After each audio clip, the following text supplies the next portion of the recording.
Olá, meus amigos.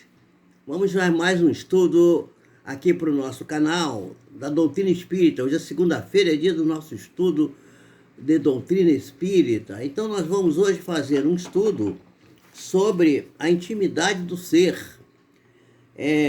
O que significa isso? Significa nós avaliarmos bem as coisas que vão dentro de nós. Nós costumamos muito gostar de viajar.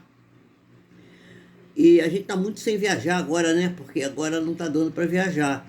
Mas a gente devia sempre fazer também uma viagem para dentro de nós. E atualmente, como a gente não pode viajar para fora, para outros lugares, a gente pode perfeitamente viajar para dentro. Então, essa é a ideia do estudo de hoje. Nós vamos ver que no livro Fonte Viva, o nosso querido, aliás, desculpem, no livro Vinha de Luz, Vinha de Luz, o nosso querido guia espiritual Emmanuel, guia do nosso amado Chico Xavier, de memória bastante saudosa, não é? Já partiu para o plano espiritual há mais de 10 anos, mas está sempre lembrado. É uma figura que está sempre... Ele está vivo, mas cada vez mais vivo também na nossa mente, porque o trabalho que ele deixou é fantástico. Então, nesse livro, então, Vinha de Luz, a lição 89 fala da intimidade do ser. E a passagem do Evangelho está nas epístolas de Paulo, em Colossenses 3:12, quando Paulo diz assim: vós, pois, como eleitos de Deus, santos e amados, revesti-vos das entranhas, quer dizer, do conteúdo, né? Entranha aqui é conteúdo, né?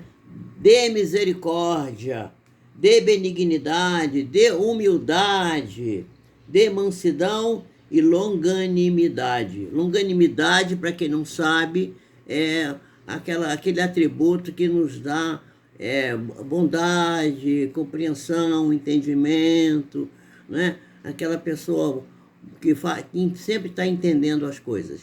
Então, é longanimidade. Então, vamos repetir.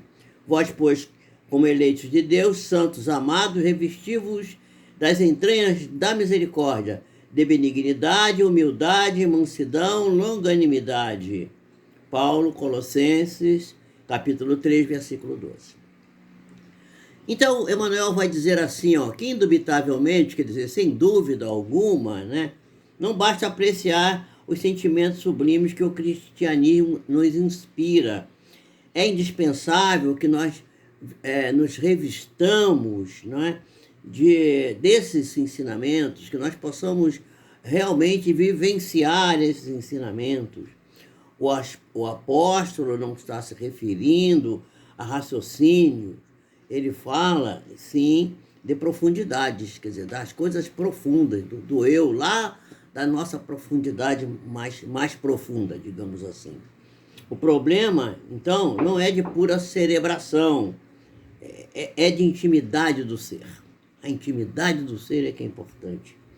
Alguém que possua um roteiro certo do caminho a seguir entre multidões que desconhecem esse caminho, é naturalmente escolhido, né, para administrar a orientação. Bom, você conhece o caminho, você guia a gente, que a gente não conhece o caminho. Então, detendo tão copiosa bagagem de conhecimentos acerca da eternidade, por que o cristão detém uma copiosa bagagem de conhecimentos da eternidade? Porque quem já estudou 15 minutos do Evangelho de Jesus já conhece tudo sobre a questão da eternidade. É só ter um pouquinho ouvido de ouvir, olhos de ver, né? E um pouco de atenção, prestar atenção. Então, o cristão legítimo é pessoa indicada para proteger os interesses espirituais dos seus companheiros, dos seus irmãos de jornada, aquele que caminha junto na nossa carreira de evolução. No entanto, é preciso encarecer o testemunho, que não se limita à fraseologia brilhante. Quer dizer, não adianta a pessoa falar bonito, pregar bonito, eu conheço, cita os versículos com precisão do livro santo, mas na hora de praticar, na hora de perdoar, de entender, de compreender, de ajudar, de cooperar, de participar, ele foge do caminho, não é? Então, imprescindível é que estejamos revestidos de entranhas de misericórdia, quer dizer, de profundidade em nós, de misericórdia, termos misericórdia. Mas não é misericórdia com quem é bonzinho para nós, não. Misericórdia principalmente com aquelas pessoas que a gente não gosta muito e que a gente gosta de meter o malho, criticar e fazer uma porção de coisas que a gente não devia fazer. Quando eu estou falando isso aqui, eu não estou falando para ninguém não, tá? Eu estou falando porque o ouvido que está mais perto da minha boca é o meu próprio. Estou falando para mim mesmo. Então, o mal, para ceder terreno, compreende apenas a linguagem do verdadeiro bem. E o orgulho, a fim de renunciar aos seus propósitos infelizes, não entende senão a humildade. Então, a gente precisa ter humildade para vencer o orgulho e precisa vencer o mal através da prática do bem. Não devemos ficar lutando contra o mal. Vamos batalhar contra o mal, vamos fazer alguma coisa. Não, vamos fazer o bem, porque fazendo o bem, nós já estaremos batalhando contra o mal. Então, sem espírito de fraternidade, sem espírito fraternal, é impossível quebrar o escuro estilete do egoísmo. É necessário dilatar sempre as reservas do sentimento superior, de modo a avançarmos vitoriosamente na senda da ascensão. Todos nós queremos voar, queremos ganhar asas, queremos crescer, mas é preciso que a gente mereça isso. Aqueles que são espíritas, os espiritistas sinceros, encontrarão um luminoso estímulo nas palavras do apóstolo Paulo. E alguns companheiros, por certo, observarão em nossa lembrança mero problema de fé religiosa. E não tem nada a ver uma coisa com a outra. Qualquer fé religiosa é boa e verdadeira e vai servir para iluminar o caminho. Não é problema de fé religiosa, é problema de construção interna, de transformação do nosso interior. E esse problema de fé religiosa, segundo o nosso modo de entender. Todavia, entre fazer psiquismo, que é o que muita gente quer fazer na doutrina espírita, podia ir receber uma mensagem do meu pai que partiu, saber como é que está. As pessoas ficam mais preocupadas de saber o que está acontecendo lá do outro lado do véu de Ísis, né?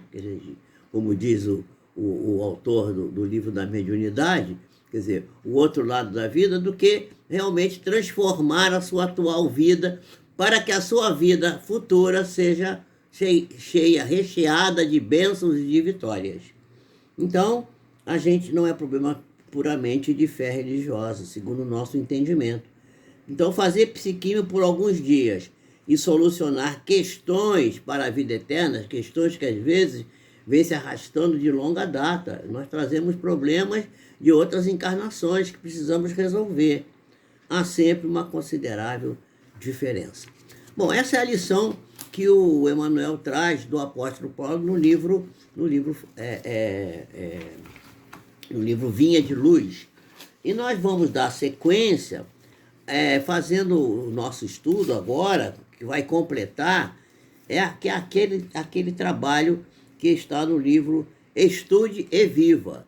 O Estude e Viva é um livro também que Emmanuel participa, mas juntamente com André Luiz, e o médium, além do Chico Xavier, nós temos também o Valdo Vieira, que num certo momento abandonou a tarefa, mas que durante o tempo que esteve trabalhando com o Chico Xavier, foi de uma proficiência impressionante. Ele tinha uma mediunidade maravilhosa. e nós temos que dar o braço a torcer, e ele é uma pessoa que também devemos orar muito por ele, pelo nosso querido Valdo, nosso irmão, que muito nos deu enquanto esteve trabalhando junto com o Chico Xavier. Então, a mensagem, tem uma mensagem do Emmanuel e uma mensagem do André Luiz. Nós vamos primeiro ver a mensagem do Emmanuel. Ele vai falar do socorro oportuno. A gente se sensibiliza diante do irmão que está positivamente obsediado. Nós temos feito uma série aqui sobre obsessão, e eu vou tentar colocar aqui no alto aqui um card em que a gente vai tentar mostrar para vocês uma dessas palestras nas quais falamos sobre este assunto. Então a gente olha para essa pessoa que está nitidamente obsediada e a gente se esmera em ofertar para ela o esclarecimento, não só para o encarnado, mas também para o desencarnado, não é? Esse esclarecimento é um esclarecimento salvador, porque a doutrina espírita nos favorece, porque nos dá as ferramentas para a gente fazer esse esclarecimento. Bendito seja, portanto, o impulso que nos leva a socorrer semelhante doente da alma. Entretanto, é preciso que nós reflitamos nos outros. Quem são esses outros? Esses outros são aqueles que se encontram nas últimas trincheiras da resistência, quase entrando no desequilíbrio espiritual. Tem gente que está numa aflição tão grande, está quase desequilibrada. Ainda não entrou no quadro obsessivo, vamos dizer assim, nítido e claro, mas está na trincheira, está na fronteira, está quase. É esse que a gente precisa procurar e assistir. Por um alienado que se candidata às terapias do manicômio, para um tem centenas de fronteiriços da obsessão que renteiam conosco na experiência cotidiana. Quer dizer, essas pessoas estão caminhando conosco na caminhada do dia a dia e nós não estamos prestando atenção. Lá vão eles, desambientados, num mundo que ainda não dispõe de recursos que lhes aliviem o íntimo atormentado. Eles esperam por algo que lhes pacifique as energias, a maneira daqueles viajantes que estão perdidos, tresmalhados, que não sabem para onde estão, caminhando, tateando nas trevas como cegos, né? Lá vão eles suspirando por um raio de luz. Marchavam, né? Resguardados na honestidade, eram pessoas corretas, honestas, mas viram-se lesados a golpes de crueldade. Foram enganados por criaturas soezes que se aproximaram deles e os perverteram, os levaram à bancarrota. Há muitos casos desses por aí. A gente toda hora está encontrando com essas criaturas. Essa crueldade terrível, ela vem mascarada de inteligência. O cara é ladino, é inteligente, é esperto, não é? Ele vai pelas beiras e acaba iludindo a pessoa. Alguns abraçaram tarefas edificantes e foram espancados pela injúria, acusados de faltas que jamais teriam capazes de cometer. Quanta gente é acusada injustamente no mundo, gente? Entregaram-se tranquilos a compromissos que supuseram inconspurcáveis e acabaram espezinhados nos sonhos mais puros. Edificaram o lar como sendo um caminho de elevação e reconheceram-se dentro dele a feição de um prisioneiro sem esperança. Criaram filhos, investindo em casa toda a sua riqueza de ideal e ternura, na expectativa de encontrarem companheiros abençoados para a velhice. E lá, agora, se encontram relegados a extremo abandono. Saíram da juventude plenos de aspirações renovadoras e toparam enfermidades que lhes atenazam a vida. É com eles os que se acusam desajustados. Temos ainda aqueles que vieram do berço em aflição e penúria, os que reencarnaram com doenças que trouxeram das encarnações anteriores. aqueles que estão que se emaranharam em labirintos de tédio por demasia de conforto. Gente, o conforto excessivo é uma tragédia na vida de uma pessoa e leva ela para o descaminho, o desalinho. É preciso que a gente preste bem atenção. A gente sempre busca bastante conforto, mas não sei se isso é realmente uma coisa que seja benéfica. Bom, e aí eles vão esmorecendo nas responsabilidades que esposaram e ainda há aqueles que carregam no corpo dolorosas inibições. Lembra-te deles, meu irmão, os quase loucos de sofrimento, e procura trabalhar para que a doutrina espírita lhe estenda socorro oportuno. Para isso, estudemos Allan Kardec ao clarão da mensagem de Jesus Cristo, e seja no exemplo ou na atitude, na ação ou na palavra. Recordemos, meus irmãos, que o Espiritismo nos solicita uma espécie permanente de caridade, que é a caridade da sua própria divulgação. Eu vejo muita gente falar dessa frase aqui, que está nessa lição 40 do livro Estude Viva, dizendo: a maior caridade que podemos fazer no Espiritismo é a sua divulgação. Sim, é verdade, isso é verdade, mas não é a divulgação pela palavra, não é essa divulgação que eu estou fazendo aqui agora, através desse vídeo que eu estou realizando, não é isso. É através do comportamento, através da nossa ação permanente no cotidiano das nossas vidas, nas horas que fomos chamados aos testemunhos, sabermos testemunhar com grandeza de espírito. É verdade que ainda somos fracos, ainda escorregamos e caímos, mas precisamos levantar rápido e novamente tomar a charrua e ir adiante nesse trabalho da reforma interior em nós mesmos, aprofundar a nossa própria consciência para andarmos indo sempre à frente. A outra mensagem é uma mensagem que eu tenho a impressão que é a do André Luiz, que é o Espiritismo em sua vida. Será que a gente já refletiu sobre o que representa o Espiritismo na nossa vida? É preciso que nós reflitamos da importância do Espírito na nossa encarnação. E confrontemo-lo com as circunstâncias diversas em que nós próprios despendemos a nossa própria existência, né? Então nós temos as várias situações que nós temos que avaliar o Espiritismo. Por exemplo, o nosso corpo.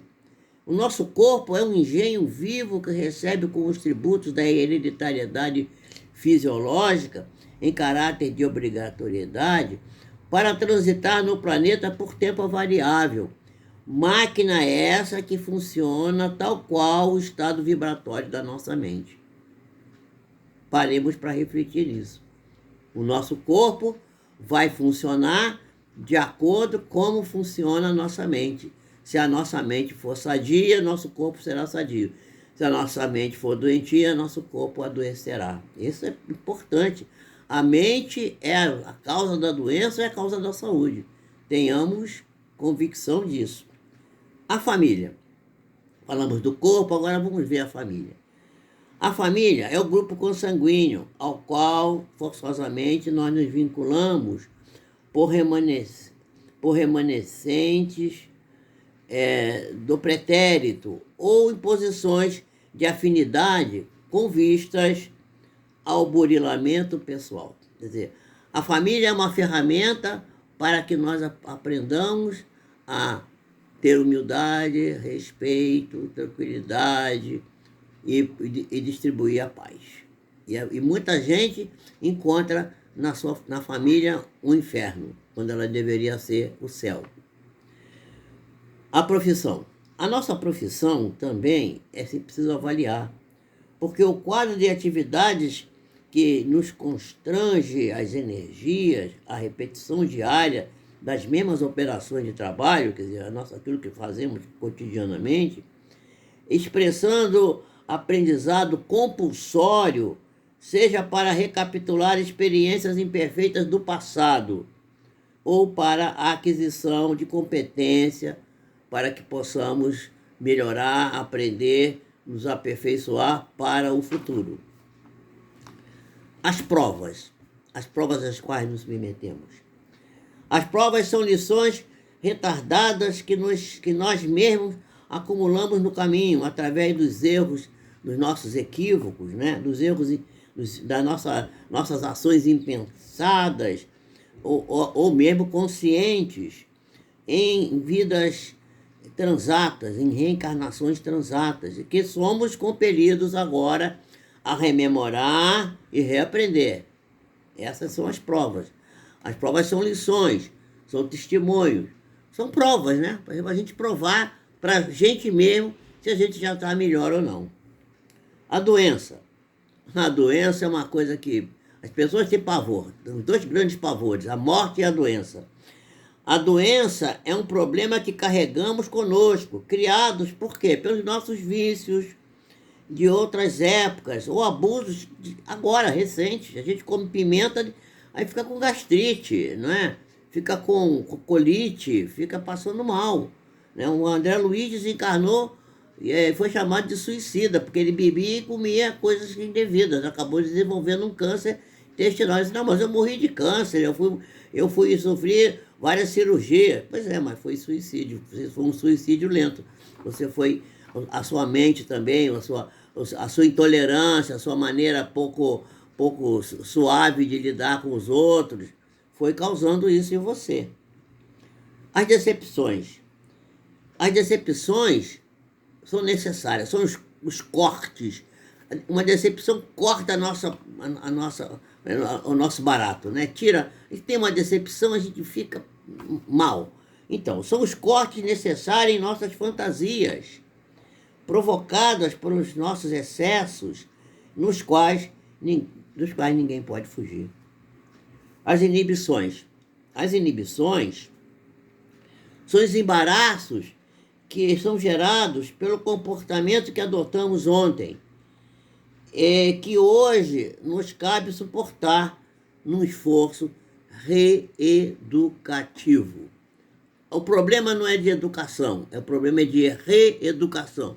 Precisamos nos reeducar, precisamos melhorar. As inibições, temos muitas inibições. Quantas pessoas querem tomar uma decisão, não conseguem, tem inibições, coisas que as inibem. As inibições são os embaraços gerados pelo comportamento que adotávamos ontem, que hoje nos cabe suportar em esforço também reeducativo. Mas isso aqui eu já tinha falado, né? Pois é. Então são os embaraços que vêm na nossa vida, são as inibições.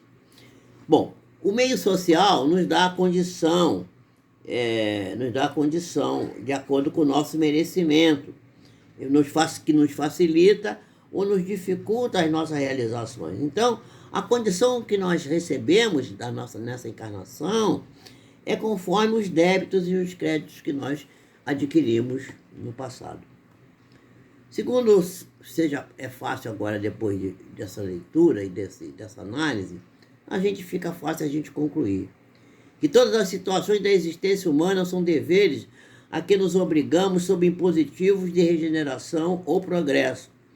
Mas a doutrina espírita é o primeiro sinal de que já estamos entrando no quadro de libertação espiritual à frente do universo, habilitando-nos pela compreensão da justiça, pelo serviço que prestamos à humanidade, a crescer e a aprimorarmos-nos para as esferas superiores. É o primeiro sinal do progresso, é a gente aceitar a doutrina espírita. Pense, meu amigo, no valor do espiritismo em sua vida. Ele é a sua verdadeira oportunidade de partilhar a imortalidade desde hoje, que nós temos que começar a aprender a viver na vida atual, nessa existência que estamos levando agora, nos preparando para a imortalidade que se aproxima. Que já está em nós já estamos na imortalidade. A vida, nós estamos na vida e não vamos morrer, continuaremos na vida. A vida é contínua. O último livro da série do André Luiz, da série do Mundo Espiritual, é o livro A Vida Continua, que vai exatamente falar da continuação da vida. A vida continua sempre. Não existe a morte, a gente não tem que ficar com medo, vou morrer, não sei. A gente vai talvez ser tirado daqui. Mas se a gente não ficar muito agarrado nas coisas que estão aqui, a gente vai poder partir com uma liberdade, com uma leveza muito grande. Eu estava vendo uma poesia que eu gostaria de ter trazido aqui, mas eu prometo que trago num outro momento, que é exatamente do poeta quando ele se despede do corpo, dizendo assim, ó, eu não vou te deixar abandonado aí não, você vai continuar com as minhas esperanças, com as minhas consolações, com as minhas lutas, e que vão ser representadas pelas flores que vão te cobrir sobre a terra. Ele fazendo uma ode, uma poesia maravilhosa para o corpo físico. Eu achei tão bonito isso, a pessoa agradecer o corpo, porque o corpo um dia vai se desgastar, vai ficar aí na terra.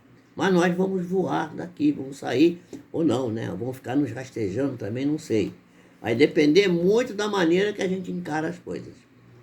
Eu espero que vocês tenham gostado dessa apresentação e que estejam aqui conosco todas as segundas-feiras. Um bom dia para todos, boa noite, boa tarde, todos fiquem muito bem e estejam sempre conosco. Tudo isso que eu faço aqui é por vocês. Sejam bem-vindos e que Jesus nos abençoe a todos, nos dê saúde e paz no coração. Que assim seja. Graças a Deus.